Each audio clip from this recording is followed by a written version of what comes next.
I was on a horse when I was a week old with my dad, and every day since. There's lots to love about the American West, but the best part of it all are Westerners. My dad was a rodeo steer wrestler. And there may be no better example of that than Tammy Pate. All of my summers, anytime that I could get away from my parents, I was with my grandma Betty riding. The horse trainer, cover girl, cowgirl, mother, and wife of acclaimed horse and livestock trainer Kurt Pate is also an artist, a bootmaker, and instructor of a unique program that combines yoga and horsemanship. When we're riding, what are we trying to do? Yoke or unite with another living being.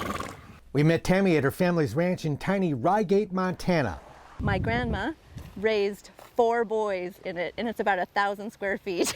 This home's been in Tammy's family for 4 generations. This was a railroad building that was moved here. Driving by what might appear to be a rather modest-looking ranch property, you'd never guess at the hard work, entrepreneurial spirit, and can-do attitude that goes on here.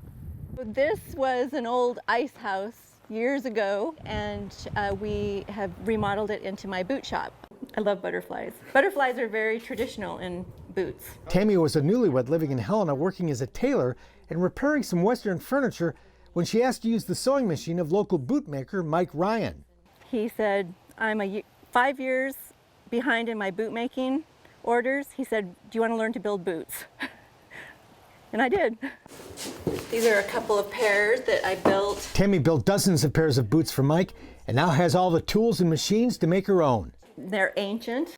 The sole stitcher shaped the heels with. So the only nails in this boot are the nails holding on the rubber heel cap. Everything else is wood pegged and hand sewn together.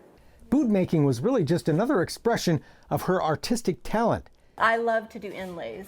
That's my thing. That seed was planted by her beloved grandmother. I think she was 89 here. She was your mentor? Yes. Taught me everything. To cook, sew, ride. Tammy spent many a day riding with her grandmother while growing up in this country, where she also learned to rodeo. My dad was a bulldogger. He was our coach. I have 2 younger sisters, and we practiced every single night. She went on to become Miss Rodeo Montana.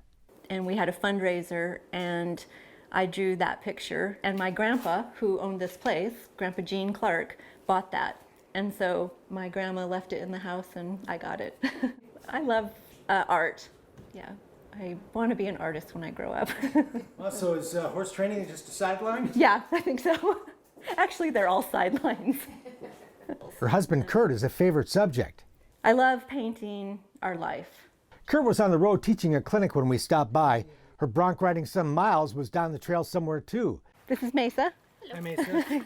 But daughter Mesa was home from Oklahoma, where she's enjoying growing success raising bucking bulls for the rodeo business. I had a bull called Highway 12, and he was in the running for Bucking Bull of the Year. So now it's a family operation raising the bucking bulls, huh? Yes. Yep. Takes a village. That's a whole nother story. But training and handling cows is very similar to dealing with horses. The same principles apply working cattle or working a colt in a round pen. Balance point, pressure, flight zone. Tammy also uses those principles in her yoga and horsemanship seminars, teaching fundamentals that can be applied anywhere. The main thing that I try to get through to people is confidence.